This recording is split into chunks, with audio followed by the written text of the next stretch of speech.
First, before we actually get started in earnest, I want to let everybody know that we will be recording. We are recording the session today. So if you have any difficulties with that, this would be the time to jump off, but we are recording it and it will be posted on both of the BayREN site as well as the localenergycodes.com site for your pleasure. Thank you all. Good morning and welcome to the second session of the Reach Codes Newcomers Webinar Series. The series is a collaborative effort between BayREN, the CEC group, and the Statewide Reach Codes program. My name is Misty Bruceri, and I'm the coordinator for the Reach Codes program, for the Utilities Reach Codes program. And I'm here with our co-sponsors and co-hosts, Karen Christensen from BayREN and Angie Hacker from CEC. Good morning to you all. Thanks for making the time. Today's session, we're going to focus on the Reach Code adoption process. Okay, so let's take a look at the agenda here. Okay, so first I'm going to start with a few logistics for the meeting, and then I'll do a quick review of the highlights from session 1. Following that, I'll turn it over to Karen to dive into the details of the adoption process. She's going to highlight some important milestones and tips for you, as well as including a special focus on engaging stakeholders and some equity considerations. Following Karen's presentation, we'll hear directly from Damian Hardman, Corey Downs, and Barry Hooper. 3 representatives. Yes. You're not sharing your screen, I think you. Oh, I apologize. Thank you very much. How's that? Thank you. Perfect. And my apologies. Okay, so we have Damian Hardman, Corey Downs, and Barry Hooper. They are 3 representatives from 3 different local jurisdictions that have kindly volunteered to share their experiences with Reach Code adoptions with you today. Once they do that, we'll be following that with a Q&A session where you will have a chance to talk with each one of them and ask some questions. I think this is a really great panel today. Each of these jurisdictions, actually, not only do they have a different ordinance structure, the jurisdictions themselves are very, very different and have different processes too. So should cover quite a wide range for you. Okay, so let's just go ahead and go into some logistics. As I noted earlier, we are recording the session today, and that recording will be available online, both at on the BayREN site as well as the localenergycodes.com website.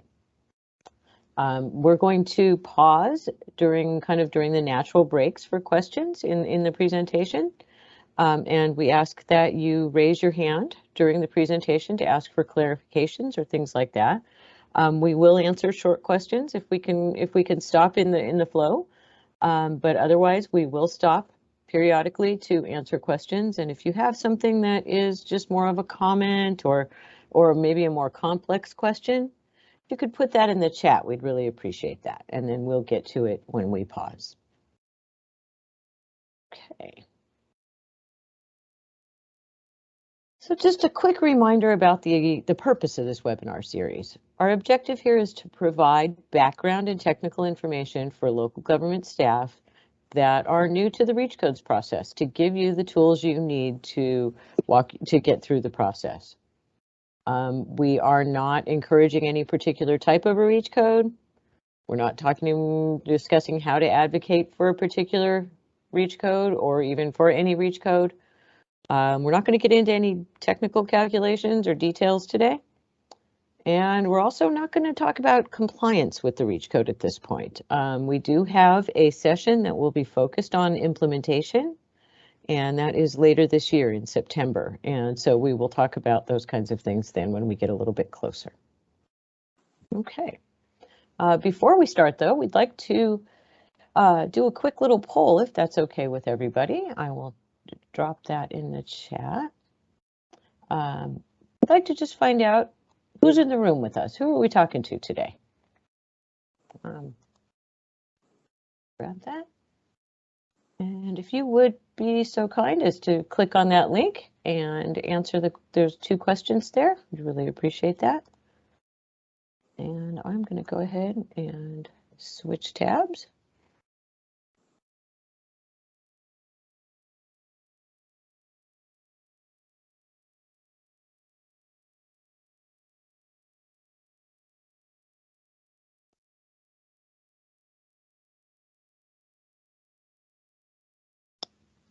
Can you see the second tab, Karen, or do I need to switch that? Can you see the poll? I can see it. If you want, I can share my screen with it in just a second. We've got about 30 responses. Okay. I think you have it's a different link. I'll just share it. I think it'll be better for you to do that one. Okay. Sorry. I see a couple more coming in, so we'll just hold on just a moment here. Okie doke. We will share that momentarily.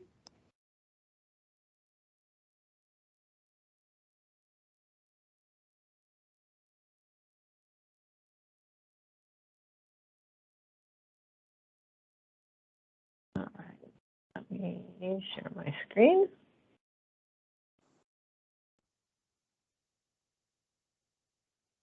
All right, if you can see that, there we go. Looks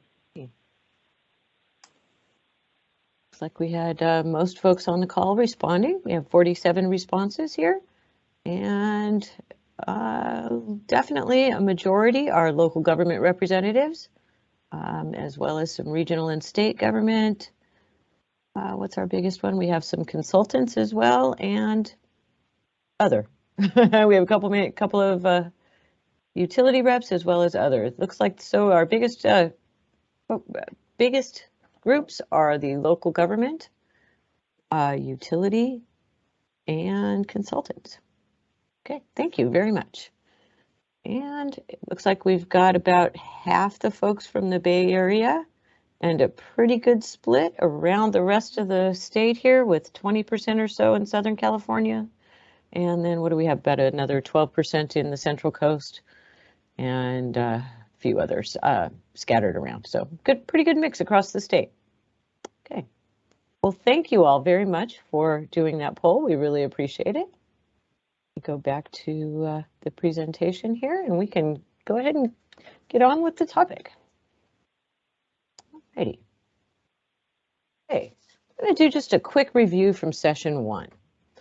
Session one, we talked about reach code basics. What is a reach code? Why would you want to adopt one? What the legal authority? What are some considerations? So I'm going to just touch on the highlights from that session very quickly.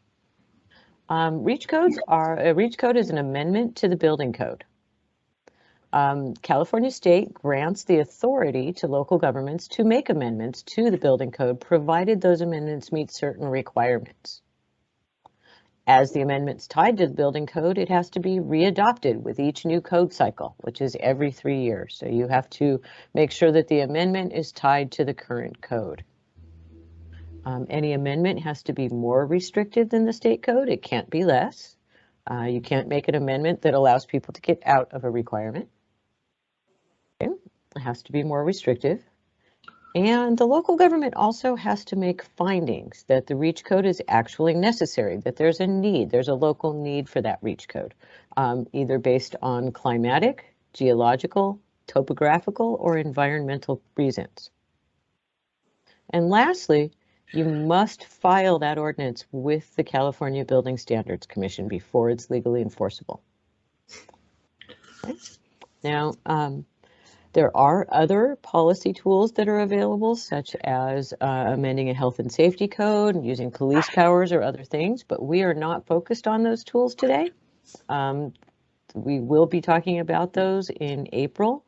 We have our 4th session will be on the different structures of ordinances, and so we will include those at that time. But today we're going to be focusing specifically on energy reach codes. Okay. Energy reach codes are a particular kind of reach codes that amend just the energy code. They amend Part 6 of the building code. So just that one part. Because they're a building code amendment, they're subject to all the requirements we just went over, but they also have a few additional requirements they have to meet. First, any energy reach code must result in a reduction in energy use. The official word used is diminution, but basically you have to make sure that the code results in buildings using less energy than the state would allow. Also has to be cost effective. There's a lot of discussion around cost effectiveness that could be going on here, and we will be covering that in session 3. We're going to get into details there about cost effectiveness, why you care, what you need to know, some of the terms, things like that. So I highly recommend you attend that session next month. Also, an energy reach code is not allowed to preempt the federal appliance standards. So the federal government regulates most appliances, and they do not allow either state or local governments to preempt those regulations. So a state or local government cannot make another requirement. For example, you could not specifically mandate high efficiency HVAC equipment, for example. If the federal government regulates it, then states and local governments are not allowed to preempt that regulation. And lastly, an energy reach code has to go through the CEC approval process before you file with the BSC. Something to keep in mind about that process is that the CEC, they have an internal process that includes getting on their business meeting schedule and some internal review and comments. And so that can take a little bit of time, 2 to 3 months at the CEC. So please do make sure to include that timing in your planning. Typically, the overall process can take somewhere between 6 to 12 months. It can be longer, it can be a little bit shorter, it depends, but that's about an average range that we see. Okay. Alrighty. I am going to, having covered the highlights from last session, I'm going to go ahead and turn this over to Karen to get into the details of the process. All right, thank you all. I'm going to try to move relatively quickly through this because I really want to have time for our local government folks. I think that's going to be really valuable to hear. But I want to make sure to cover a number of points first and set the stage for them. So I'm Karen Christensen. I lead the BayREN Codes and Standards program out of the Association of Bay Area Governments. And today I'm going to be focusing on reach code process and timing. So I'm going to start with the timing. As we talked about last time, a reach code reaches above and is based on a state energy code. So the timing is connected to the state code timing. Right now we are here in 2020, well, can I do this? There we go. In 2022, the 2019 code is in effect through the end of the calendar year. The 2022 code has been adopted and all of the supporting documentation and software is being developed as we speak. And that will take effect January 1st, 2023, be in effect for 3 years, and then we'll move on to the 2025 code. So what that means in terms of local energy reach codes is you can really adopt one anytime from when the code materials are firm enough to, so that you know what is in the 2022 code and you can calculate cost effectiveness through the end of the code cycle. And then the reach code is in effect during that 3-year period from the time that it's adopted through the end of it. So there are certain advantages to adopting at a couple of key points, even though it can be adopted at any time. And whoops, that was not what I meant to, the button I meant to hit. There we go. Get back to here. Whoops. Goodness gracious. All right. So ahead to, so the choices. Here we go. So there really are sort of 3 choices. One that I've called single start, which is where the reach code takes effect and starts at the same time that the state code starts. And in order to have that single start date, the reach code needs to be adopted September, October, maybe at the latest, in order to allow time for that process of going through the California Energy Commission, Building Standards Commission, getting everything lined up to start January 1st, 2023 at the beginning of the code cycle. And The advantage of that is that there's just one date where the building code changes, like December 31st, you got one code, January 1st, you've got another, and the REACH code's already in place, it's all set. Otherwise, there can be two changes. So single adoption, talk about that for a moment. With that one, every jurisdiction is supposed to adopt the updated building code and often makes amendments to the building code. Things that don't have anything to do with energy could be related to fire sprinklers, fire hardening, could be related to all sorts of things. And that's usually done in November, sometimes December, towards the end of the year. So taking a REACH code, then you can have one city council meeting or board of supervisors meeting where all of the amendments to the building codes are being considered at the same time. But because there's that time where the Energy Commission needs to review it, you need to go through the Building Standards Commission, there would be a lag before it would take effect. So you'd have the new state code taking effect January 1st, and in all likelihood, the REACH code would take effect a little bit later. And this can be a problem, especially if you've got an existing REACH code that you want to continue, then you don't really want this lag here. But it's also to remember, important to remember that you can adopt your REACH code anytime, and it will be in effect at any time. So many advantages, or there are advantages to each of those. And this table just sort of summarizes everything that I just said, so I'm not going to go through it, but it will be there in the slides when you get them for reference. This is a little more detailed look with some timing of the different steps and how they overlap with each other. And the key point here is, well, just a couple things. One is that it won't look exactly like this for any particular jurisdiction, won't be the same for any two jurisdictions, depending on the stakeholder process, what committees are involved, and how that works at the local level. But it gives you an idea of the flow and helps you get a sense of what you need to do when in order to aim for a particular implementation date. This is also available on the BayREN website, and I think we have a version, Excel version you can download and play with if you want to make it your own. So I'm going to go back to the more generalized process and just talk through some of the key points for each of these steps.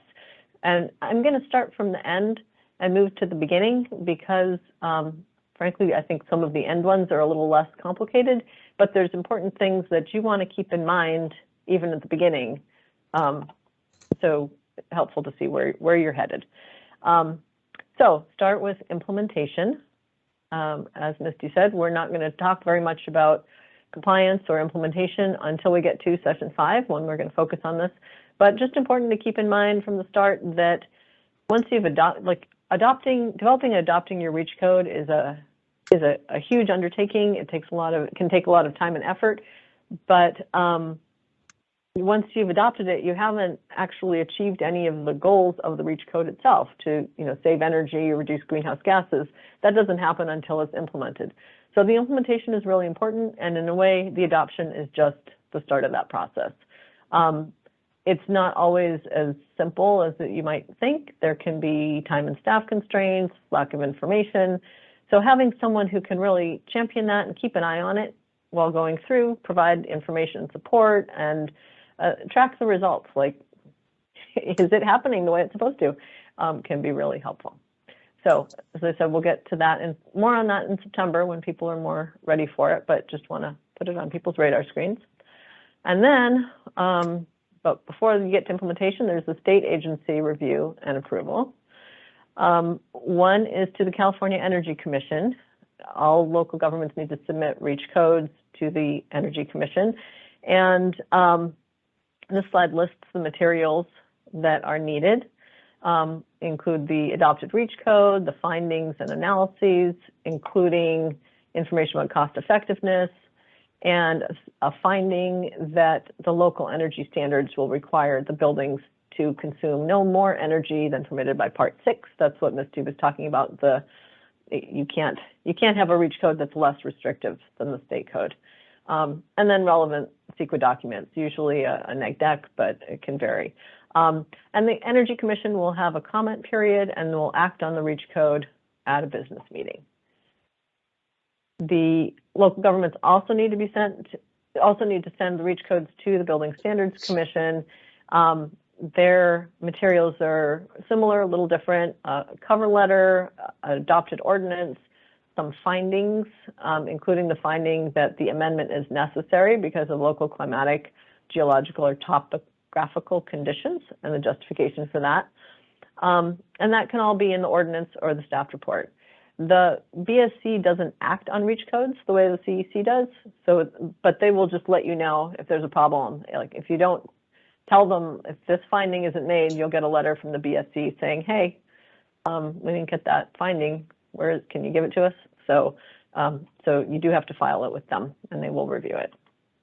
So what that means is you need to just think ahead. The required findings that the REACH code is cost effective, that it will not allow buildings to use more energy than the California energy standards, and it's necessary because of local climatic, geological, or topographical conditions.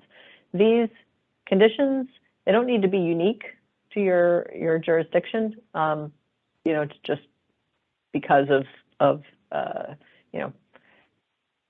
whatever reason, depending on your REACH code, you might come up with. So these findings need to be formally acted on by your council or board. Usually they're incorporated into the ordinance, and they do need to be supported by material in the staff report and in the record. They sound complicated, but don't reinvent the wheel. Take a look at materials from other jurisdictions. These are available easily online at the CEC and localenergycodes.com website. So take a look at what other jurisdictions, like, how did they make those findings? How did they support them? There's no, there are no prizes given for originality. So, help each other out and use what you can find. You can also consult with the Energy Commission staff. Danuta Drozdovich, who gave the introduction last time, is great and will help you, through the process. So talk with her early and get her input on that. And reach out for other help. The BayREN County reps, the localenergycodes.com. There's plenty of people who can help you. And also within your city, if you can talk to your city or county attorney, your building official, and other staff as well, they might be able to help you out. So this is not, it's not as difficult as it might sound at first glance. And there are also plenty of resources about this. So the Energy Commission has information about how to submit to them and what they need. The Building Standards Commission has the same, and there's some information and templates also available. Okay, so the formal public process and adoption. So this is the formal action when the City Council or Board of Supervisors actually adopts a REACH code. So requirements usually include 2 hearings before the City Council or Board of Supervisors. Usually one is on the consent calendar and one is a full public hearing where everybody can get up and speak and there's discussion and debate. Although it could be 2 hearings with that. It depends, and it also can vary from city to city, whether it's the first one or the second one that has the discussion and the debate, or which one's on the consent calendar. So check with your city, county clerk, and your attorney for just what the situation is and what's needed. Usually you'll need a staff report. There's usually a presentation, public noticing. City clerk or county clerk will be the key person on that, but just to be aware of. And when you get to the public hearings, you will have done a lot of work, all of the stuff that's out of sight, but that is preparation and setting the base for the formal action. So then you roll it all up into the staff report and the presentation, the part that people see. And when you get there, just consider the issues. What issues are the council members likely to raise? What issues could the public raise? Who's likely to come?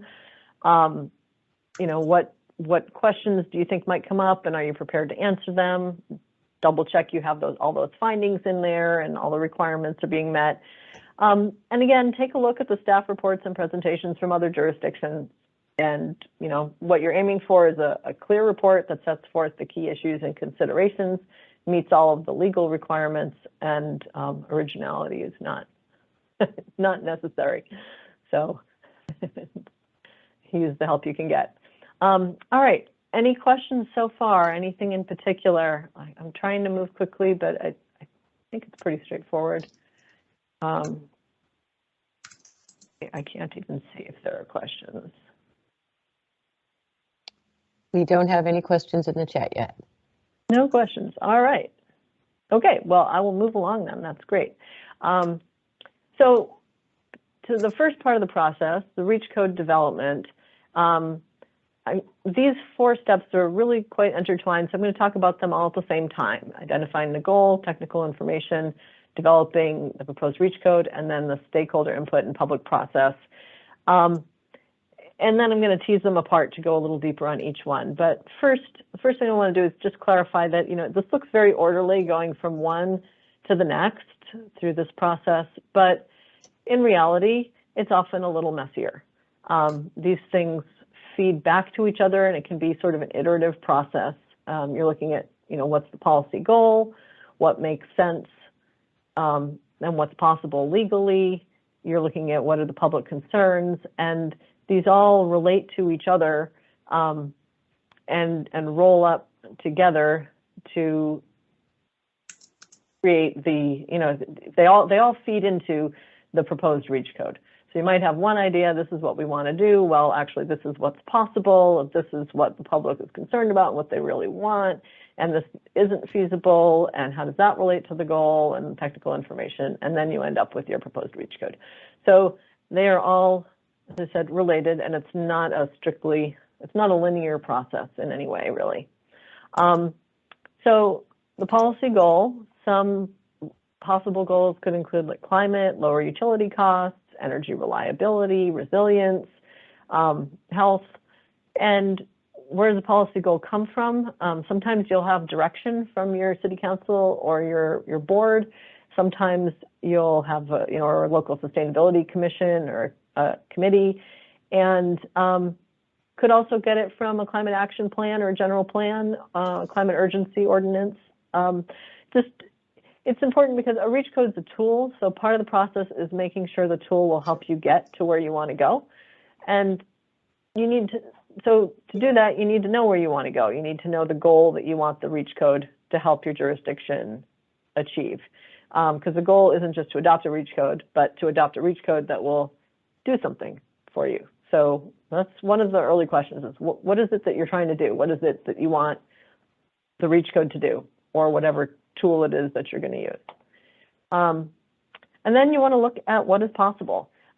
State law, as we've talked about before, requires reach codes to be cost effective. So this is a requirement, and next session, a month from today, I think it is, Misty's really going to dive in more on the cost effectiveness. We'll go over a lot more on that. But, in a nutshell, something's cost effective if it saves more money over its life than it costs. So you pay $1,000 for something. If it saves you $100 a month, you've paid for it in 10 months. And if it's going to last more than 10 months, it's cost effective. So that's the overarching, way to look at it. But it's also important to know there are no legal or state requirements regarding how to demonstrate that something's cost effective. Local governments need to make that finding. They need to find that it's cost effective, and they need to have some basis for making that finding. So there's many ways to do that. The easiest way is to use a completed cost effectiveness study, and the utilities reach code team that Misty coordinates develops some amazing and really good cost effectiveness studies for all climate zones in the state. Remember, there are 16 different climate zones, and what's cost effective in one climate zone might not be cost effective in another, because what's cost effective someplace that it gets really hot in the summer might not be cost effective someplace where it doesn't, or if it gets really cold in the winter as opposed to someplace where it doesn't. So all of those things play into it. So you can use a completed cost effectiveness study for your climate zone. Anyone for your climate zone will work. You can, if you don't see a cost effectiveness study that you want, you can ask for one. You can pay for one on your own, and you can even develop your own. You know, if you certain things, it might be relatively easy to say like, okay, cost this much, based on this. You know, we're going to save this much, so it's cost effective. That's good. You know, that's good enough. So you do have some choices there, and it's good to know that. The other things to be careful of, Misty mentioned federal preemption, where, you know, the Department of Energy establishes some minimum energy standards, and a REACH code can't require the use of appliances that are more efficient than the federal standard. You can make that an option. So if your REACH code requires that you save a certain amount of energy, people could comply with that REACH code by putting in a high efficiency furnace.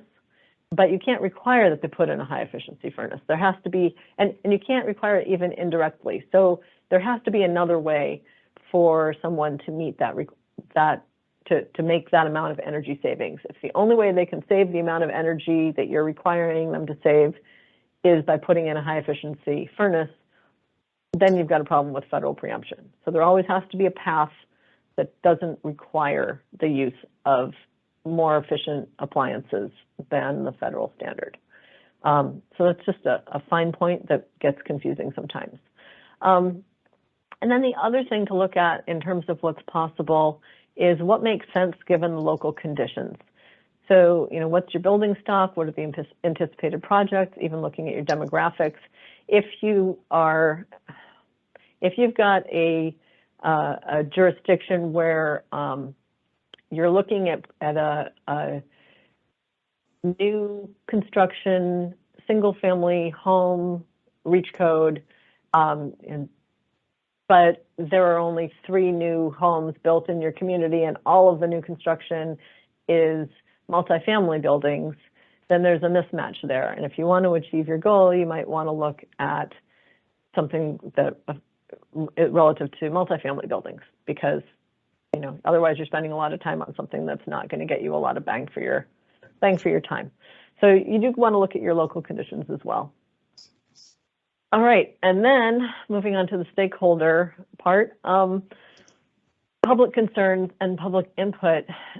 It's helpful to get that public input. It complicates things, but it can also make things better. Can identify where you need more information. People raise questions about something, okay, you need to dig into that and do some research on it. It can help to shape the REACH code. Everyone's concerned about whether their accessory dwelling unit could comply with the REACH code. You do some research. If you find they can't, maybe that's not included in the REACH code. And it can outline what's politically possible. So, you know, common concerns, costs, real world feasibility, like can this be done in the real world? For some types of REACH codes, it's resilience. And really, I think a lot of it boils down to, you know, every person asking, like, how is this going to affect me? How can this affect me? So you need to have the stakeholder engagement in order to hear what people are concerned about, because you can think about what you'd be concerned about, but someone else might have a very different situation. So diving into stakeholder engagement and equity, you want to start early. Think about who are the stakeholders who could be affected, who might come to your public hearings, and think about both individuals and organizations. Sometimes it can be easier to work with organizations, and so you got to think about them as well as people, as well as individual residents. And then you want to think like how best to engage with them. And here I think it's really helpful. You know, some people have a lot of experience with this, some people don't as much, but there is somebody in your city or county who does have experience with this. Either they just did a general plan update, or there was just some big public process on something. Usually there's someone. So, you know, take them out to coffee, take them out to lunch, have a chat, have a Zoom call, and just say, so, you know, what do you recommend? I'm just starting this process. What worked for you? And get a sense of how things work in your jurisdiction and with the people that you're trying to connect with.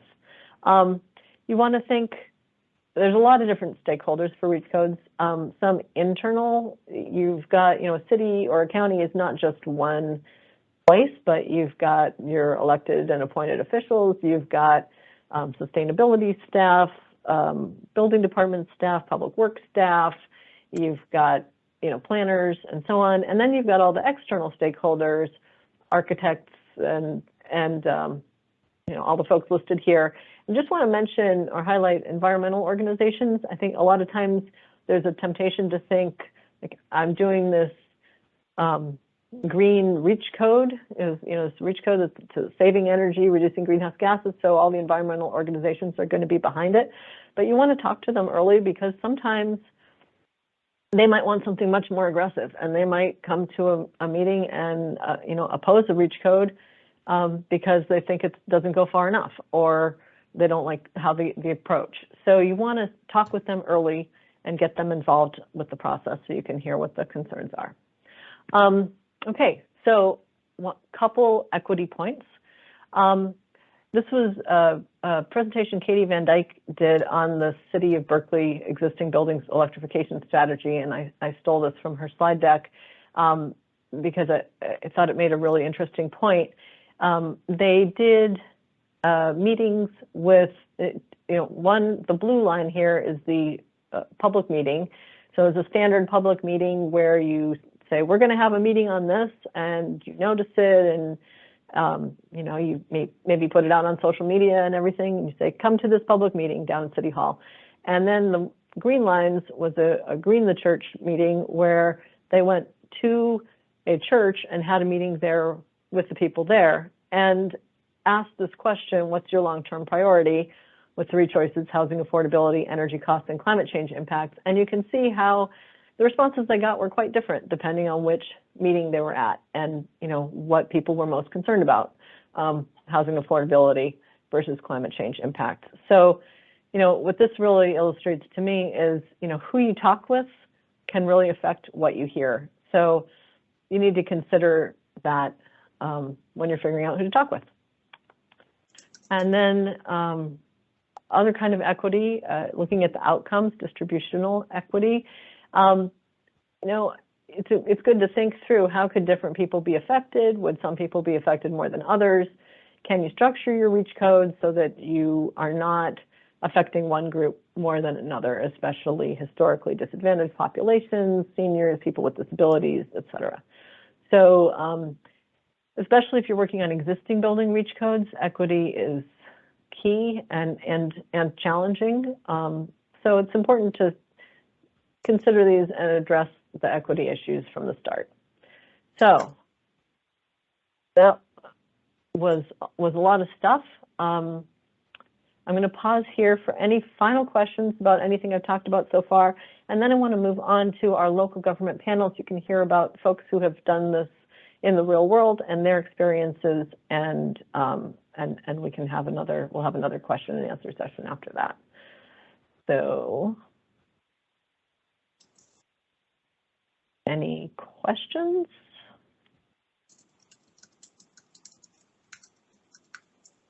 Just go ahead and unmute yourself if you have any questions for Karen. There was one in the chat we answered already, Karen. Okay. Great. All right, I'm just going to give it a second more.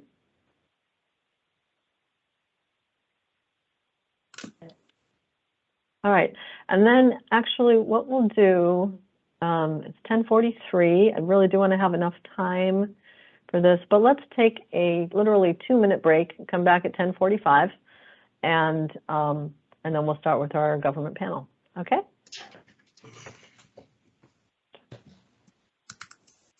Thanks.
All right, that very quick break, but just to give everyone a chance to stretch there.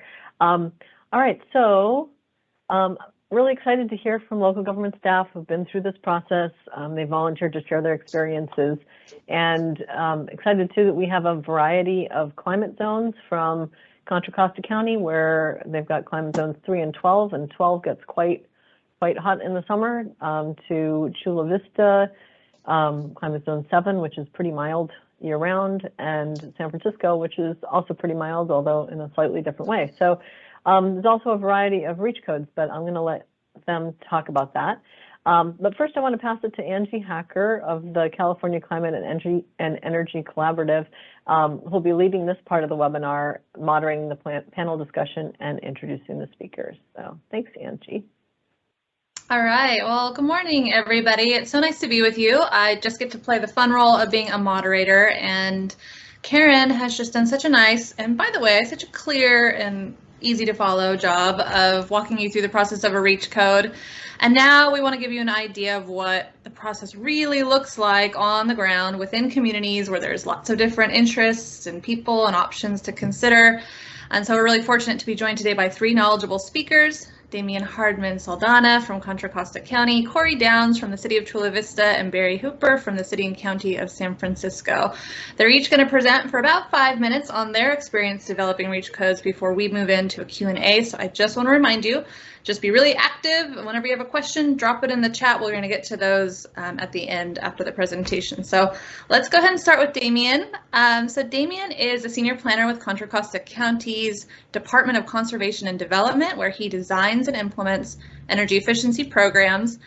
He's also instrumental in obtaining funding to develop the county's first climate action plan, and he is the county's representative for BayREN. So go ahead and take it away, Damien. Thanks for being here.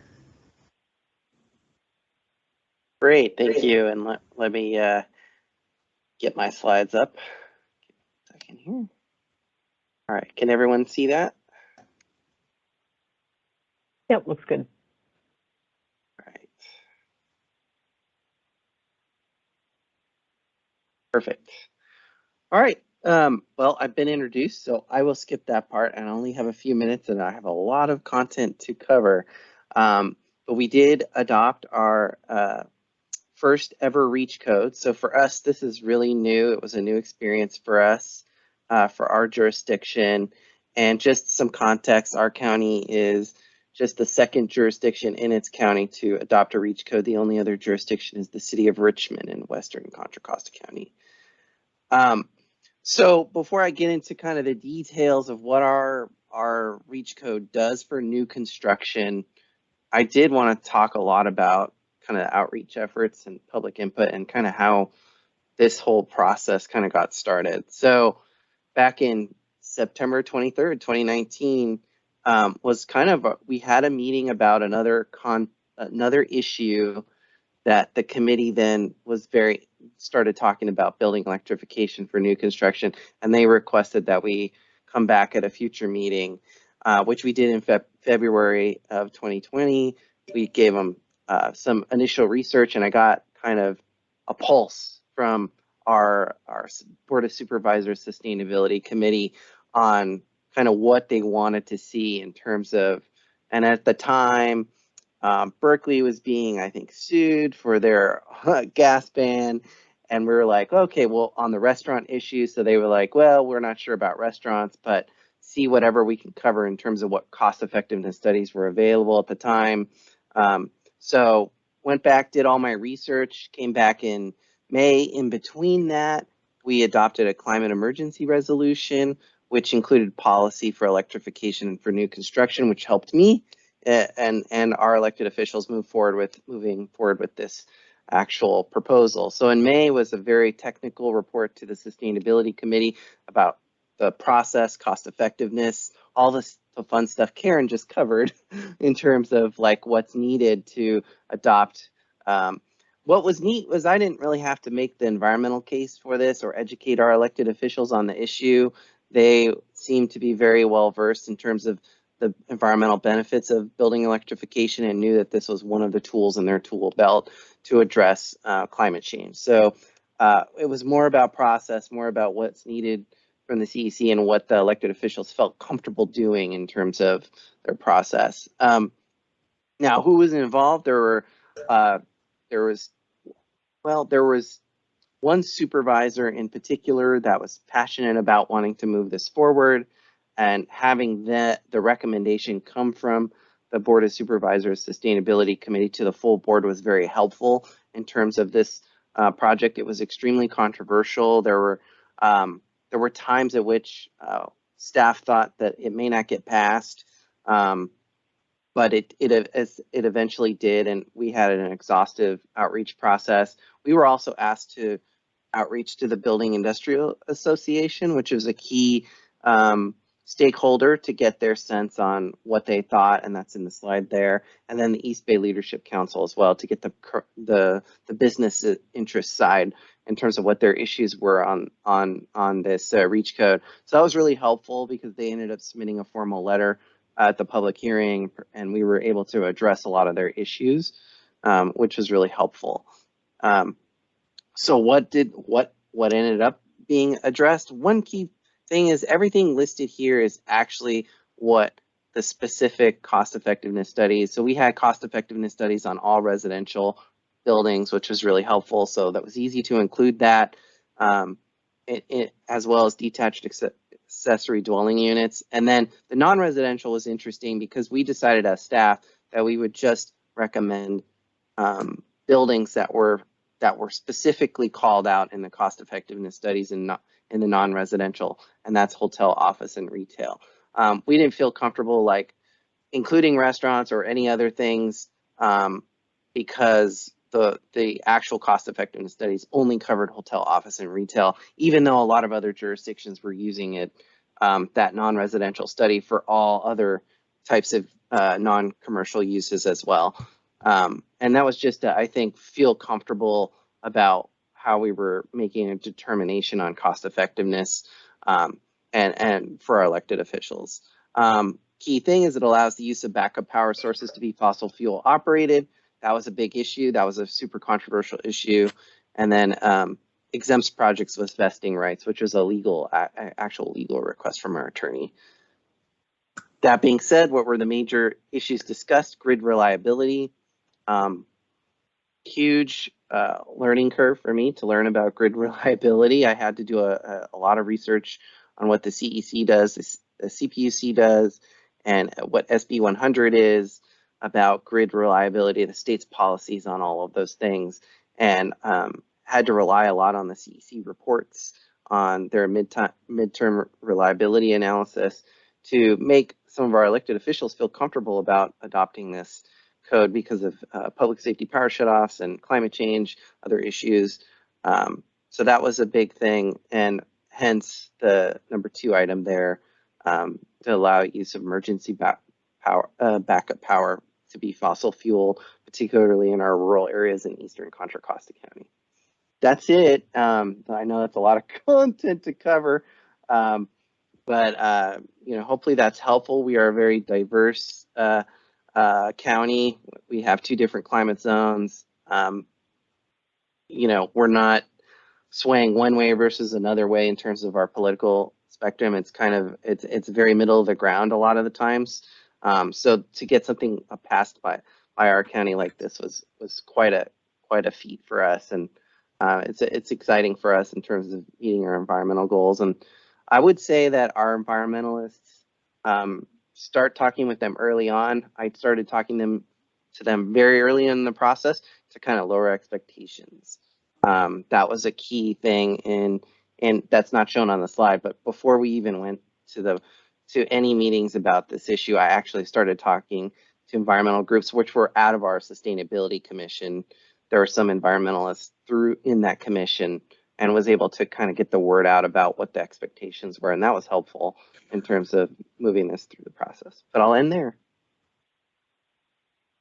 Thank you very much. Thank you. Thank you, Damien. That was great. I'm excited to hear more during our Q&A. So stick around for that. We're going to move on now to our next speaker, Corey Downs from the City of Chula Vista. He's a conservation specialist and he leads the climate action planning efforts for the city, including compiling GHG inventory and CAP updates. He also supports the city's residential energy and water efficiency outreach. So go ahead and take it away, Corey. Thanks for being here. Perfect. Well, thank you very much. And you should be seeing, I only have 2 slides today, but I think it's great to hear kind of the work that others are doing, how it kind of feeds into what we decided to do here in Chula Vista, to kind of take a step back and really what led us to the path of looking at existing homes. We adopted a climate action plan in 2017, and we had previously had REACH codes adopted for new construction, looking at percentage below Title 24 compliance.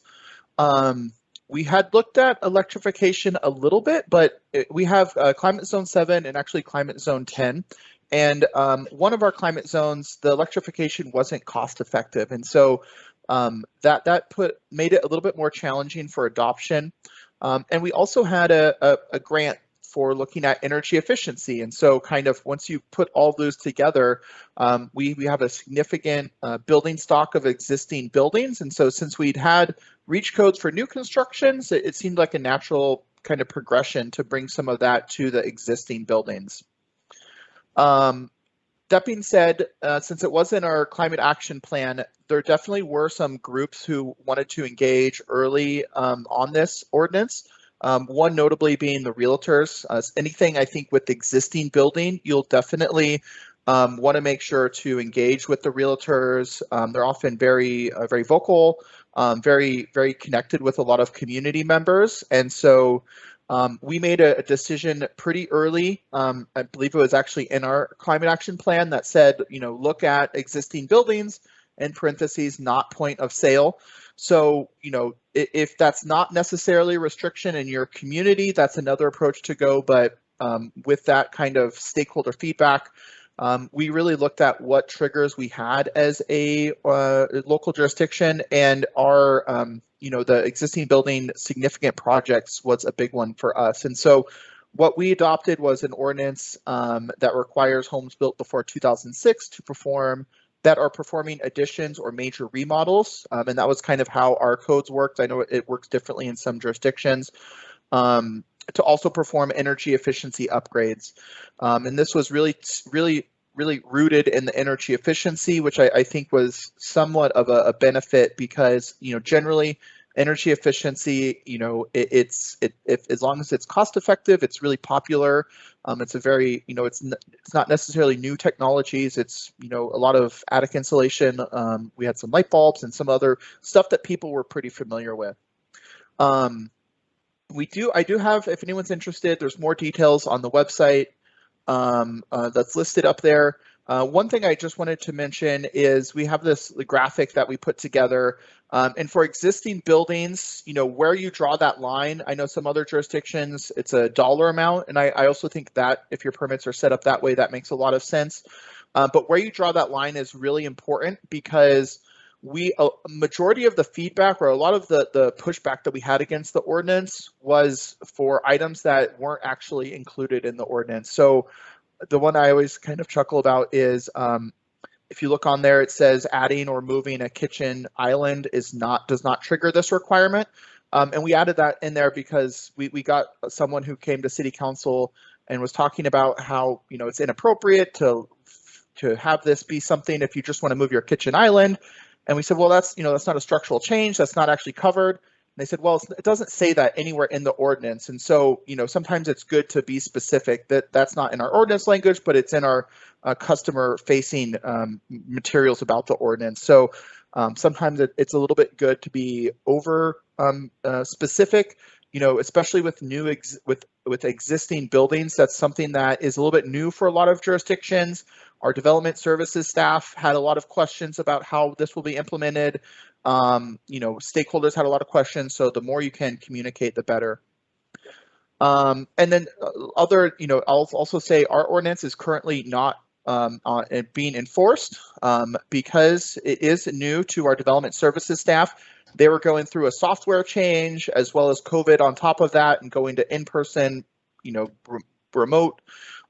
It's been a little challenging to implement a new ordinance on top of those, but we are getting closer to there.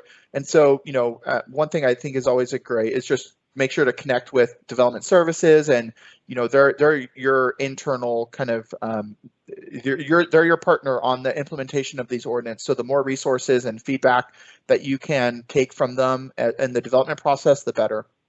And we'll be reviewing some of the exemptions that are in here because they were a little bit different than what development services traditionally reviews. But again, a lot of those were put in place to ensure stakeholders that it wouldn't be an onerous process. We have like a low income exemption. There's a technical infeasibility exemption. And so, there's a lot of concern that this requirement would impact people that maybe, wouldn't be able to comply with it. And so we wanted to make sure there are those exemptions, but conservation staff is going to be reviewing those, not development staff.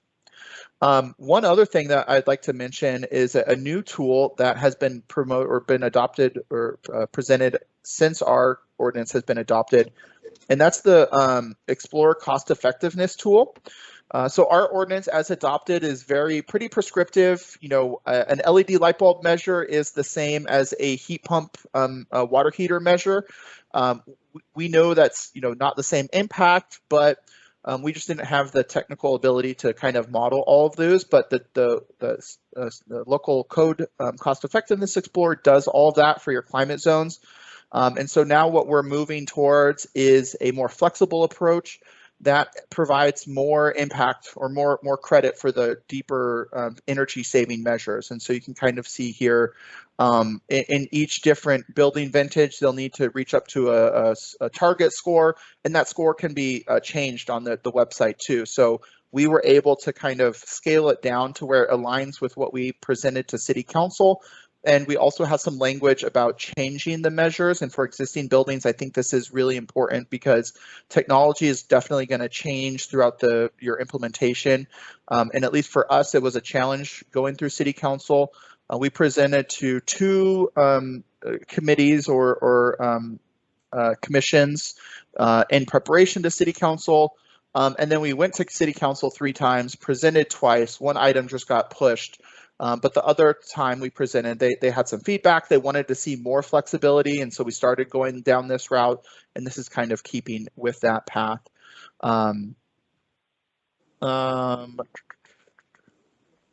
Yeah, so, we're still, like I said, working with our development services to implement this ordinance and promote it in general. But I think for us, some of the keys were, sticking to energy efficiency and having it be something that is cost effective for the homeowners while allowing flexibility to bring in some of the very popular non-cost effective improvements like heat pump water heater. And then also, I think we struggled to incorporate equity. I think we would have liked to have a little bit more support for homeowners going through these processes. But one thing that I do think is important is that these measures do increase the building energy efficiency of existing building stock, which is typically has the more low-income residents in our city. And so, increasing the energy efficiency saves them on their utility bills, but there's also some really important adaptation measures like attic insulation. That's definitely something that helps with extreme heat. It's a passive measure. And so there's lots of different ways that these are improving the existing building stock to help all residents of Chula Vista, not just the ones that can afford new homes. And so I think that there was some popularity and some really encouragement for the core of these measures. There was just a lot of concern about the impact that they would have. And that's something that we'll still have to see. And that's all for me. Thank you, Corey. All right, excited to have you in our Q&A as well. And finally, last but not least, we have our final panelist, Barry Hooper. He's a senior green building coordinator with San Francisco Department of Environment. He's responsible for San Francisco's existing building energy performance ordinance, which is the first energy benchmarking and audit ordinance for local buildings in California. He also collaborates with San Francisco's Department of Building Inspection to develop and implement local green building requirements. So thank you so much for being here, Barry. Go ahead and take it away. You betcha. Thank you. Thank you very much, Angie. I just going to briefly outline We're gonna have the classic webinar challenge. There we go.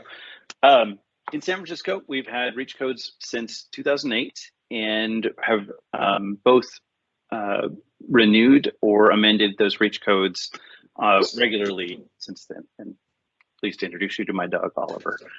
And so that yields quite a range of different approaches that apply to both to new buildings and to existing buildings. The longest standing requirements relate to green building rating systems, looking at the building as a whole, and those systems have included, energy efficiency requirements within them as well. As it stands today, San Francisco for new construction requires new buildings of 10 floors or less to install PV, solar thermal, or a living roof, to be wired for extending electric vehicles to any and all parking spaces that are constructed, off-street parking spaces constructed as a result of the construction project. The city does require all electric new construction. In the limited situations where one might get an exception and be allowed to build a mixed fuel building, there also are energy efficiency requirements that apply, and essentially that boils down to a 10% compliance margin for a mixed fuel building. And then there also are non-energy requirements that do have some implications for building energy use, such as if you're building more than 100,000 square feet of new construction, which is not uncommon for us, you're obliged to provide on-site non-potable water treatment facilities. And so I bring up this range of approaches to highlight that some of these are what I'd call what I believe is the most common use of the term a reach code. They are standards that affect energy consumption in the building directly and have been reviewed by the California Energy Commission to affirm that we've completed an appropriate process and demonstrated that they're cost effective. Some of these requirements affect the building's systems that do ultimately use energy, but they're not building energy standards. So one I'll highlight is all electric new construction. This is a building code requirement. Essentially, you can't get a building permit in San Francisco for any project proposing to put in natural gas piping. And you also are not allowed to add a natural gas piping after the fact to an existing building that's all electric. So it's sort of the inverse local stakeholder concern that Demian outlined, but that's also a building code rather than a reach code. And similarly, the non-potable water treatment requirements, those do impose a energy consumption implication, but they're housed in the health and utility codes. We also have a number of requirements aiming to advance energy performance in existing buildings, as Angie mentioned, energy benchmarking and disclosure, as well as energy audits, retrocommissioning, or a plan for decarbonization called a strategic decarbonization assessment. Those are required for commercial buildings of 10,000 square feet and larger citywide. The largest commercial buildings are required starting in late 2022 to transition to subscribing to a grid supplied 100% renewable electricity product, such as PG&E's Solar Choice, our CCA's Clean Power SF's a super green product, or also the city is home to a municipal utility, the Hetch Hetchy Power, any of those products. And then we also do have existing time of sale requirements that relate to both the energy improvements for buildings built before the energy code. And I think much more recently, by which I mean about 10 years old, water efficiency upgrade requirements at time of sale and I would just put those together because both they're implemented concurrently via the same process, and the water upgrade requirements are match the current opportunities in code, and they're, I think, working well as a public policy, whereas our residential time of sale energy conservation ordinance is definitely targeted for an upgrade. It's an older policy that it's time to renew and modify it. So just want to highlight that some of our work directly entails specific energy requirements, and some has implications for energy use and carbon emissions, but is not a modification of the energy or green building code. And so our process for adopting a REACH code would be ultimately similar to what Karen outlined, that there is, the public policy impetus, there's extensive stakeholder input. If it's a major change, typically we form a task force of affected stakeholders to talk it through in a working setting. Then we need public agency buy-in, workshops, and then a litany of public meetings. And so that boils down to an absolute minimum of 7 notice public meetings, as well as quite a number of the public policy making meetings seeking broader input in advance of those meetings. Then the CEC application, if it's going to directly influence energy use, and of course, Building Standards Commission. Kind of maybe a little bit interestingly, when we're renewing a REACH code, so to maintain energy standards from one code cycle to another, we're looking at those requirements at least a year in advance. We still hold public workshop, at least one public workshop, just to maintain requirements. There are a number of public meetings. Typically, it actually adds up to a slightly larger number of public meetings because it fits in the context of the overall adoption and modifications of the state building code. And then, a challenge process-wise is that our public process is quite extensive. And when we get to the end of that line, that's when we are able to apply to the California Energy Commission for their approval as well. And a challenge that I just want to flag, if you are working against the timeline, is if you complete your public policy process, keep in mind that the CEC will typically only consider an application for approval of local REACH code after you've been through your second reading, and then they post it for public comment, which is required by state law, but is always a little ironic given that the stakeholders most affected would be the ones who would have already commented. And so that adds up to a bare minimum of 15-day, but more commonly on the order of 60-day process. And I really appreciate the urgency and priority the Commission's put to it in recent years, but it's still a significant amount of time you have to bake into your expectations. So what's transferable out of all that to elsewhere?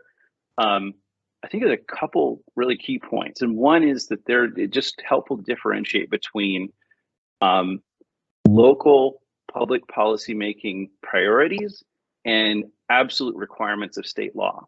And so one is that San Francisco has maintained REACH codes in every code cycle since 2008 based on the published cost effectiveness studies. Those REACH codes have applied to all uses of new construction, or where there's been an exception, it's been an explicit exception based on local priority. So for a period, for example, laboratory buildings were in the past were excluded from some of San Francisco's requirements.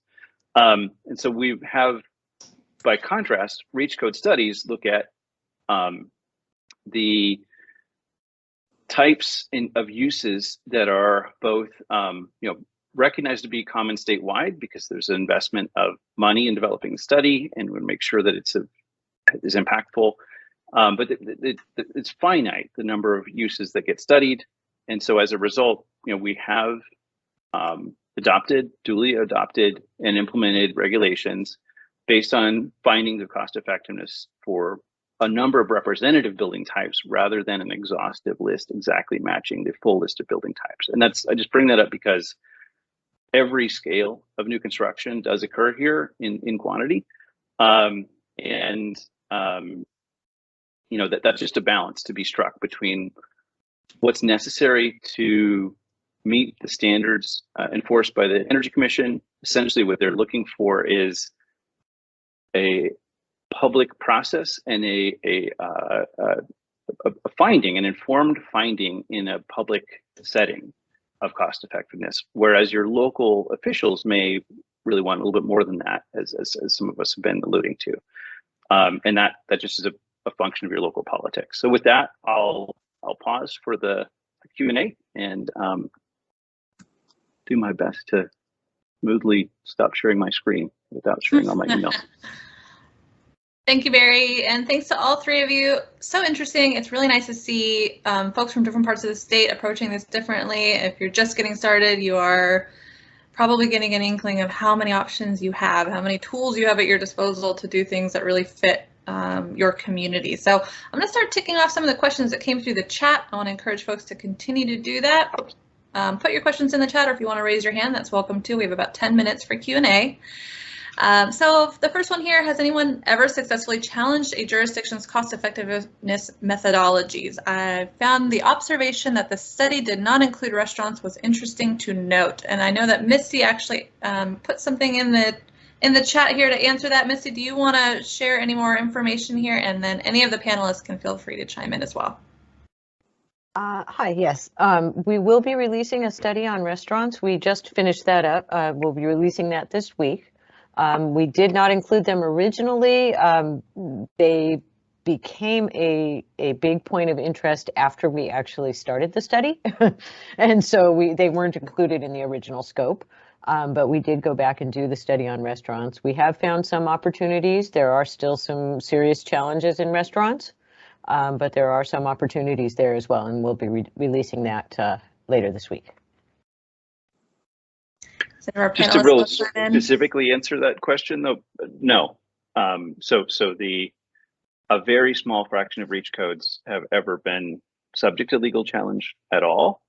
And where they've been subject to legal challenge, it's been more common that it's either a fairness issue, so a concern of the stakeholder class, or a federal appliance standards preemption concern. And that's actually the example of where the stakeholders won was in New Mexico, probably 15 years ago, where the REACH code implicitly required more efficient appliances than the federal standards. Thank you for adding that, Barry. Okay, great. Well, this is a question for Damien. Can you share the information that that was discovered on grid reliability? Yeah, I can.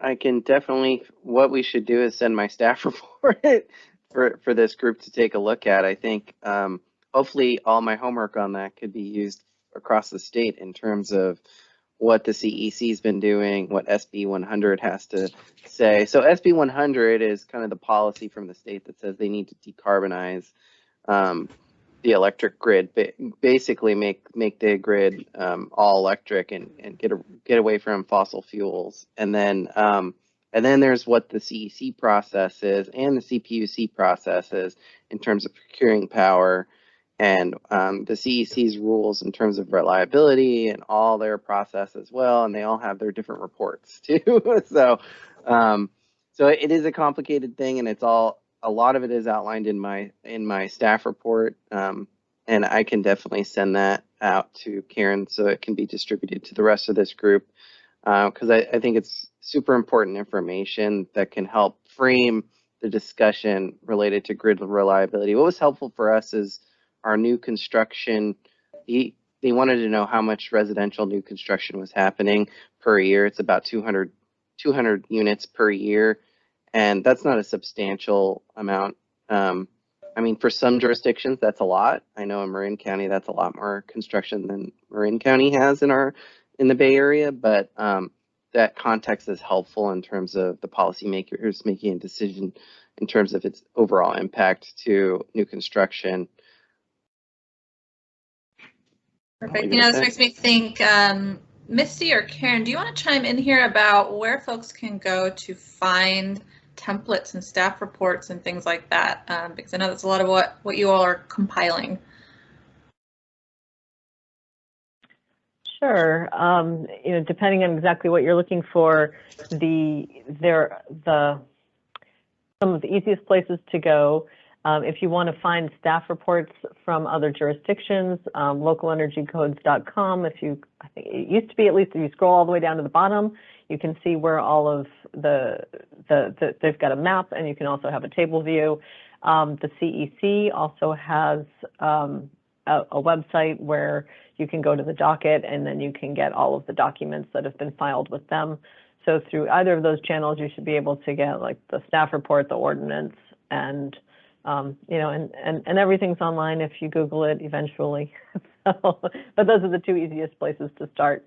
And then we do have, there are templates both on BayREN's website and I think localenergycodes.com. So those are good places to look. And in the resources slides, like I put links to the CEC and the Building Standards Commission's websites, their documents as to what to submit for them and what exactly they're looking for. So I think that's everything.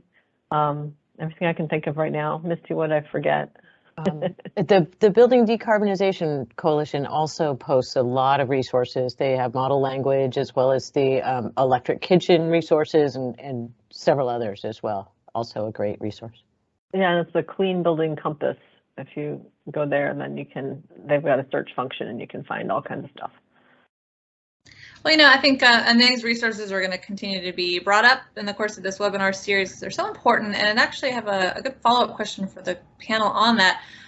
What would you recommend? Did you find any resources out there that were really helpful in sort of shortcutting the process for you, or anything that was available externally that was supportive as you got started that you could recommend to others? I'll take a quick first shot. You know, I'd say it's been mentioned before, but the cost effectiveness studies are definitely a really great resource. You know, that was exactly why the reason we were able to show city leaders that, you know, there's these resources that we can take advantage of and they'll minimize staff resource and kind of do a lot of the heavy technical lifting. And so those are really helpful. And then the other one, I mentioned it in my presentation, but the local tool explorer, cost effectiveness tool explorer, you know, unless you really like digging through PDFs, that tool makes it a lot easier. You can just zoom to your climate zones. You get like summaries of the impacts. And so, you know, I think it's still good to dive into the full report so you get more of the details, but like for presenting to city leaders, that tool is really good and was definitely instrumental in our code adoption. And I would second that. That was huge for me in terms of presenting material to our elected officials as well.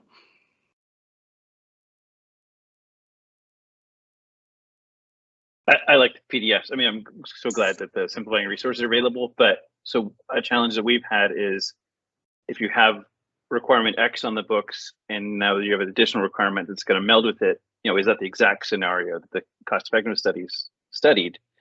And so in that context, it was handy to be able to do a little math on the side as well. And so I appreciate both ways the data is presented.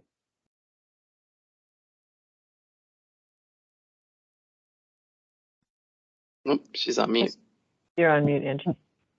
One last thing on the studies, just to let folks know, if you are like Barry and you like to do some of those side calcs and get into the real meat of the numbers, and you do need information on the source data or something like that, please do contact us. And if we have the data, we are happy to help with you, help you with that.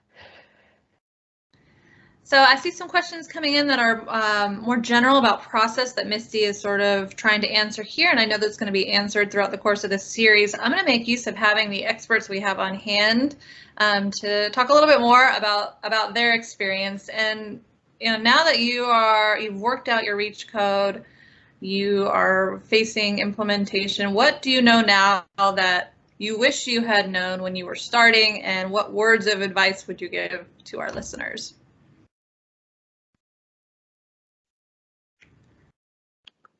I'll go first. You know, I always think it's good to be ambitious. You know, when we were first talking about this REACH code for existing buildings, there was like a lot of people who said, well, you know, that's not what we do. We don't look at existing buildings like that. And so, you know, I think it's good if you haven't done something, if your jurisdiction hasn't adopted a REACH code in the past, it's a great time to do that. You know, it's always good to temper that with, you know, the support that you have from your city staff and stakeholders. But, you know, there's a lot of resources that are available, and I think a lot of great examples now from other jurisdictions. And so there's definitely some good opportunities. Yeah, I mean, for me, I was kind of thrown for a loop on the grid reliability. It kind of came out of nowhere in the middle of the public meeting. And we were lucky to have multiple discussion items. I think that's probably maybe was the reason we did. So just being a little bit more prepared about, the overall what the state's policy stuff was. I had to do a ton of homework kind of in between meetings on those issues. So hopefully what I went through, others can be more prepared for. But yeah, that was a really interesting curveball for me. And then the pool and spa industry was an interesting one. They kind of came out of the woodwork at the very end, kind of saying, we don't want this. We want an exemption for all our pools, and had to do a lot of research at the end there. And I would just lean on all your I probably could have leaned on more help from Misty. Misty was great in helping me kind of respond to a lot of those things, but I probably could have leaned on her more.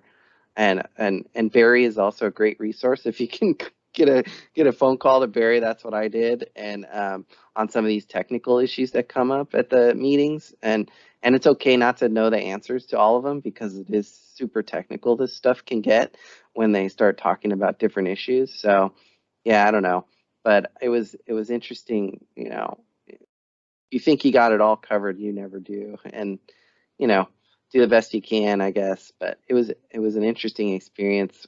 What have I learned? It's kind of for me, I get into the weeds a little bit too much. So know where your weaknesses and strengths are as staff is always a good one to learn. And so pulling back and looking at SB 100 and those big picture state policy things were really helpful. So Barry, we're gonna have to turn it over, but any quick words of wisdom? There's a way to get it done. Just a pep talk. It's valuable to be as similar as possible to your nearby jurisdictions, but at the same time, if there's a clear public policy priority, it can be done. All right. Well, panelists, could you give me a thumbs up if you're willing to have anybody come and ask you questions, call you, or email you? All right. Thank you. It was really helpful. I really appreciate you guys' time. And with that, thank you all for your good questions. I'm going to hand it back over to Misty. Alrighty. Thank you very much. And thank you also from me, panelists. That was really wonderful to hear your experiences and the variety of challenges that you faced and overcame also. We just have a couple of minutes left, so I just want to remind everybody that we have 3 more webinars